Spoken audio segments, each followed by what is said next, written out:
Well, hello, good morning, good afternoon. I think it's afternoon, I'm not sure. But I'm continue on with my videos of aircraft. I am still doing the one in the Southwest Pacific.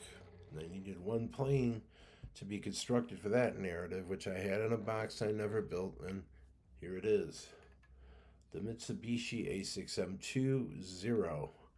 Basically, the version that was seen over Pearl Harbor that flew the 1942-43 when they put a bigger engine and heavier machine guns in the nose, and still didn't make it able to perform well against Allied aircraft. But here we go. 1/32nd scale. It's a Kobe model. That's all my best are, and their planes are getting better. Here's the box that it came in, front and back. Oh, there we go. And the book or booklet of construction. The instructions. I always save my instructions. I have a library of them. Save the boxes too. I think eventually I'm going to start eliminating the boxes because I'm not going to sell these. They're my personal museum collectible planes. It also came with this. Actually, their stands are getting better. In functionality, it has retractable landing gear. It has a perfectly pitched wing. And it is 1/32nd scale, which is my favorite scale. Not small enough where you could do stuff, big enough where you could see detail and get more interactive. I won't say playing, because for adults it's not playing. You're being interactive or interactive with the subject of what you're building and stuff. So let's give a whirl on this so I can get everybody up to speed. It was designed as a long-range carrier-capable fighter aircraft. Served from 1940 to 1945. Excellent maneuverability, turning ability, a nice high speed, strong firepower, and very long range. Early combat operation, Zero fighter planes had a kill ratio of 12-1 to be versus whatever Allied planes, mostly P-40s, P-39s, Wildcats, Hawker Hurricanes, and whatever the Dutch East Indies Air Force had. This aircraft, just dominated everybody. And it kind of scared everybody until one landed upside down like this in a marsh in the Aleutian Islands, and we were able to dissect it and find out what made this plane tick. What it was, this plane has no armor plating for the pilot or to protect the plane. It has no self-sealing fuel tanks. You hit the tanks, kaboomy, it becomes like something you burn in a fire pit. But it does have 20 millimeter cannons in the wings and 7.7 millimeter 30 cal machine guns in the nose. They had great firepower. It was in a slow turning dogfight, it will kill you. It was made out of very light, super durable aluminum, which had a tendency to corrode in the South Pacific. The humidity and such. What else about this beautiful plane? It has no hydraulics, boosting for the ailerons and control surfaces and rudders. It's very difficult to maneuver at high speeds because of the lack of hydraulic and electronic backup systems, and like I said, a lack of armor plating and fuel protection made it pretty much dangerous to fly against American planes. So let's go amongst the armament on this. It has two 7.7 millimeter Type 97 machine guns with 550 rounds per gun. The engine is a Nakajima NK1E Saki 12-cylinder radio, air-cooled, 940 to 990 some horsepower. I don't think it went over 1,000. It's not until the improved engine that they put on it later came out. Three-bladed Sumitomo Hamilton standard, constant speed propeller. Top speed on this is 331 miles an hour. Cruise speed is 207. and never exceed to speed is 370. That means in diving or trying to push this plane. If you went that fast in this plane, the control surfaces, because of the lack of hydraulics, would not work. You'd basically be deciding yourself to a bungee like death spiral thing going down like that, unable to control. So what does that mean for this plane? It's like I said, it's a very great plane. It's extremely maneuverable, but it is not protected. It's lightweight. Um, by mid 1942, things started to change with this plane. A combination of manufacturing with better equipment and better tactics and better pilots that were better trained made this plane kind of like starting to show its teeth, being kind of old. It was less effective against the new tactics and new fighters. Um, what happened then as the time progressed around 1944, this plane basically fallen behind. It was outdated, but still a capable aircraft that served in frontline service, which depended more on the skill of the pilot than the actual aircraft itself. What happened is they added a new engine with exhaust stubs extended out. It moved the top speed 20 miles an hour to 351 miles an hour. Still, I mean, and I believe some of them are actually started to add pilot armor and self-sealing tanks. Not a lot. What that did was it made the plane less maneuverable, and going up against Allied fighter planes that were going to oppose it, I mean, you wind up getting yourself killed. Which eventually these older Zeros became kamikaze planes at the end of the war. Now, how would you fight this thing prior to all the new aircraft coming out? Well, you would use what's called energy tactics, or as I said in other videos, boom and zoom. And excuse me for a minute, I'm going to get an older plane to demonstrate what I'm talking about.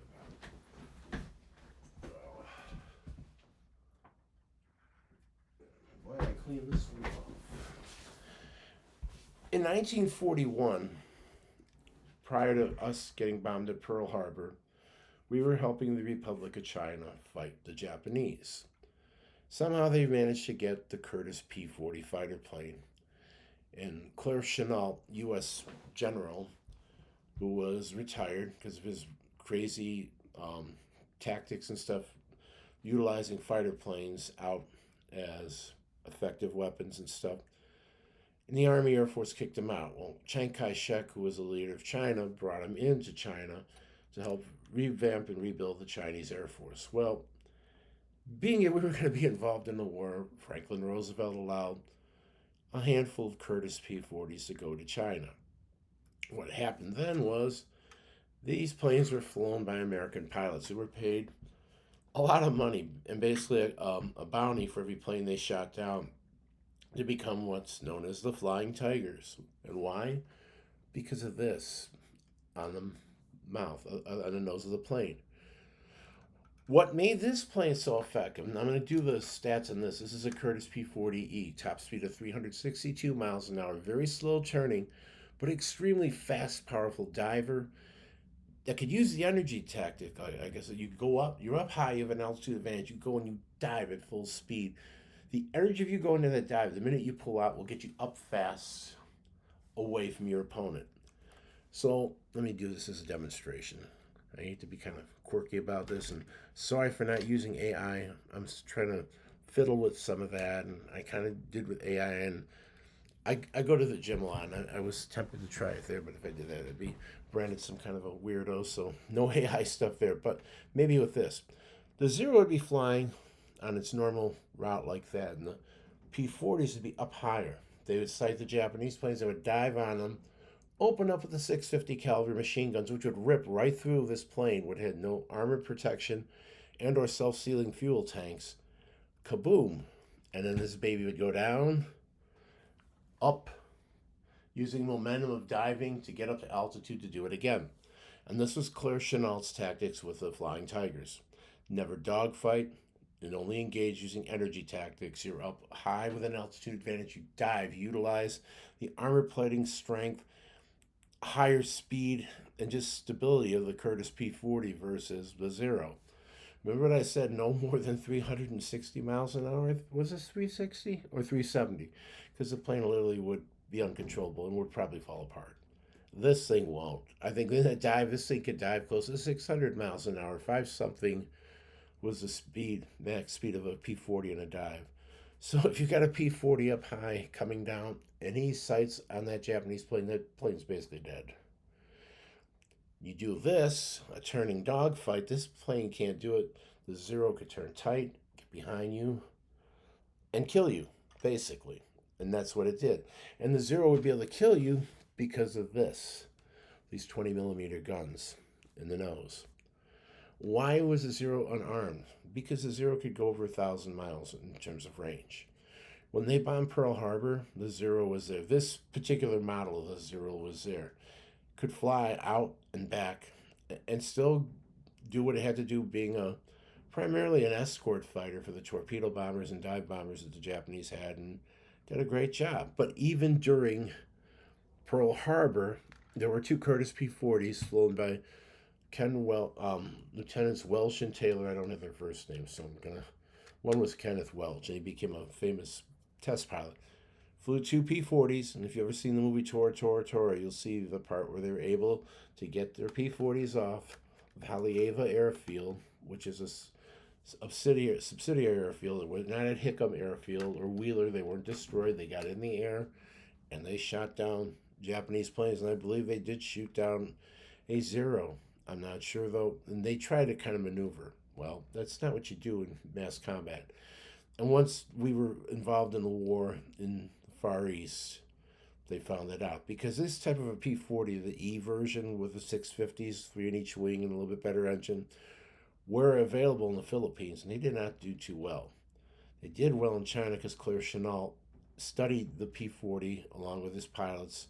What's its strengths? What are its weaknesses? It had more strengths than weaknesses, and the Flying Tigers kicked the snot out of the Japanese. And they were only flying for a short period of time. They eventually became part of I think it was the 14th Air Force, and adopted this kind of a scheme.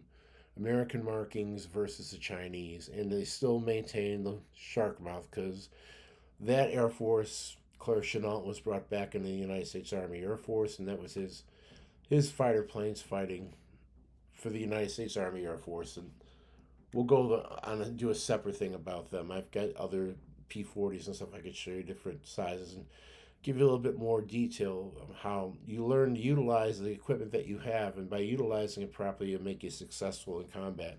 But that goes with anything. If you know how to use something, other people may see it, oh, it's not that good. You look at the strengths, you look at the weaknesses, you multiply the strengths, and that's what you go with. And that's what they did utilizing this. But this is about the Zero, not the P-40. But I just want to show you this because even though this plane was around when this one came around, and this one didn't do well, if you adapt to the strengths of this plane, it overwhelmed us. The problem that killed the Zero, kind of like a little bit of arrogance, and just the Japanese thought everything would be done quickly. Quick. You don't do that. If you get involved in a large war, or something that's more than just something like a little quick skirmish, you need long range ability, and you need to have something that survived. This plane could do it, but the design philosophy of sacrificing pilot safety and actual aircraft safety over to make it faster, make it go longer range. I mean, there are ways around that. You put fuel tanks on it, like we did with ours, and then usually those planes are world beaters, and they kill your planes like this.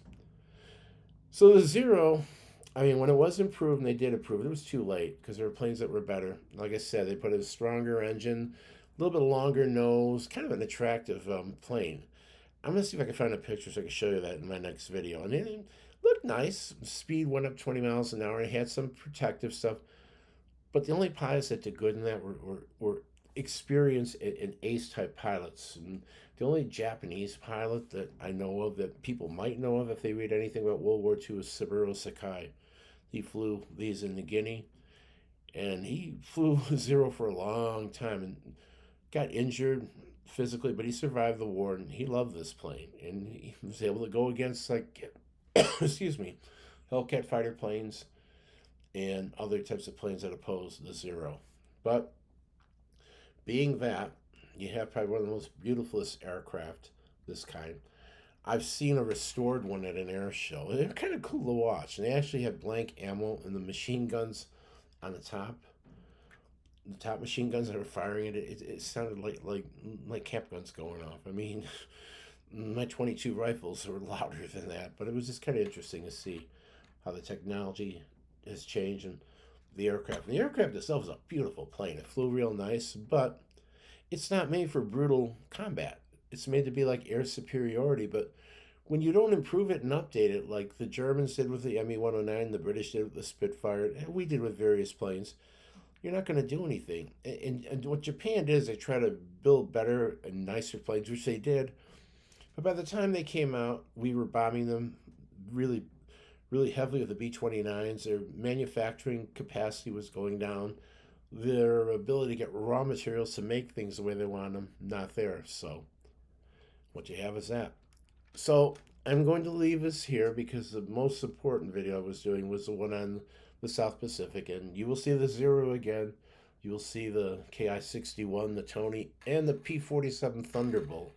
Because actually the Thunderbolt went up against these planes utilizing the boom and zoom tactics that the P-40 used, but the Thunderbolt was a way faster plane and dominant kind of an air superiority plane, and it did a number on these. But that's the subject for the next video. I wanted to get this off just to show you this, and also it is one of my Kobe's. And this one I bought at Brickmania. I walked in. What did I pay for it? $43.99.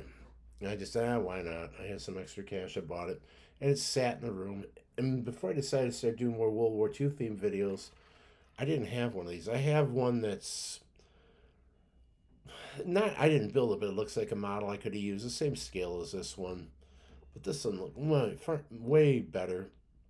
It gives you more detail, so I built it up yesterday so I could do this video and the next video. And like I said, I hope you liked it. I hope you like this plane. It's a cool plane. It's an iconic plane, especially for people like World War II history, U.S. World War II history, Pacific. That being said, I will wish everybody a good day. I will have the other video ready by tomorrow, and off I go to the gym. Have a nice day, everybody, and see you later and probably tomorrow.